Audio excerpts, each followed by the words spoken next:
When I look at the size of this giant's skull compared to mine, I think this is about 30 to 60 times my size of my skull. I am about 6 feet tall. So should I say then that perhaps they would be 30 times to 60 times my height? That'd be 180 feet. That's almost 200 feet, 66 yards or something like that. I'm not sure. Um, what I do know is that I hope one day to have a bigger skull than that, and that could be your experience too, because um, man was created to replace the angels, and these humans would have, Adam and Eve and his descendants would have become angels. But the plan was scuttled. Satan worked hard to derail the plan that God had, simply because he was the subject of this plan to replace him. And he fought hard, and it wasn't necessarily fought hard, it's just that he used a very classic strategy.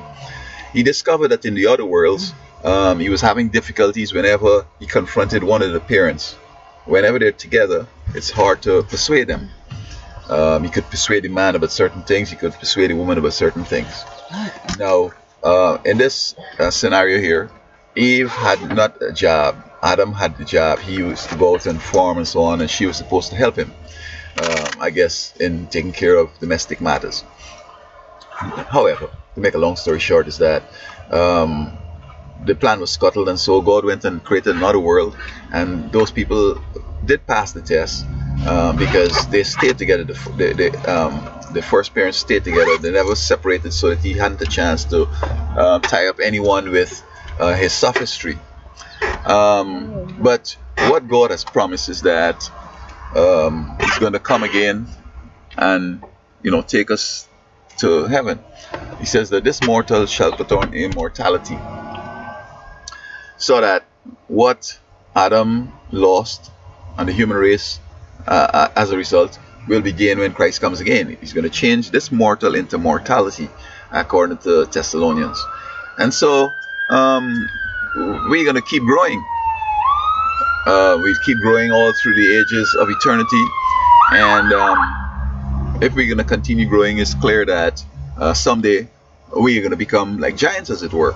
There's going to be no marriage. We're all going to be independent and pursuing various interests. Worshiping God going to be a major part of the activity. And this skull that we have here, I'm sure it's not Adam, because Adam and his set and all them, Methuselah and all them, Eve and all, they were buried at a lower level, because you see, that was before the flood, and all the water was just in one place. And when they died, they must have dug a hole. I don't think they were just leaving on top of the ground.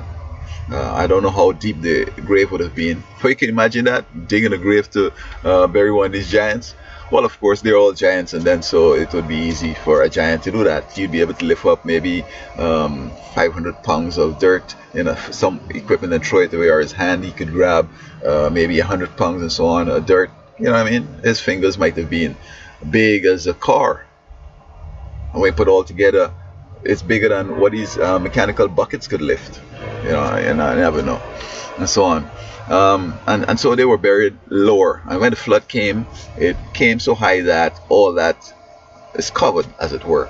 And nobody could, I'm sure also God is going to protect it so that we can't necessarily find it. But as I said, this one to be found up on Georgia or wherever means that this is one that resulted from the flood, because when they died, they were floating around, and wherever the water receded and they were close by, they will be snagged on top of a hill or on top of some level land or whatever.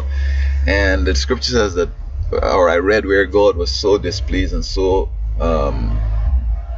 wasn't so satisfied with the condition that existed, all these dead animals and dead bodies, and he caused a storm to come on that sheared off mountains and cover up these bodies and so on.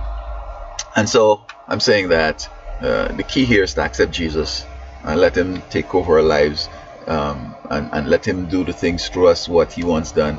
And when he comes, he's going to save us. And then, of course, over time in paradise, eating the tree of life, eating the various things that He has provided. We're gonna be vegetarians again. We're sure gonna grow bigger than that.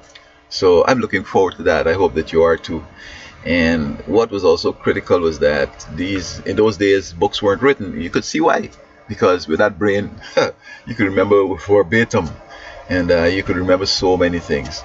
I know in my country, students memorize the whole chemistry book and the whole periodic table and a whole bunch of other things. But with that brain there, man, you could memorize everything that ever existed. And then they live so long. You had to have a big brain to, I mean, you would assume that if this body that we had were to live to last 1,000 years, we might run to space for memory, of course, whatever. I mean, this body can't make that, and so on. So this is something to cheer our hearts with, that if we work with God and He comes back and saves us, then we will have the chance to grow up to be big giants and surpass even Adam, because his growth was not completely accomplished. He just lived 1,000 years. Born a giant, lived 1,000 years, grew a lot more, but we can have ceaseless ages of eternity and the future to really grow. So theoretically, we should grow bigger than him.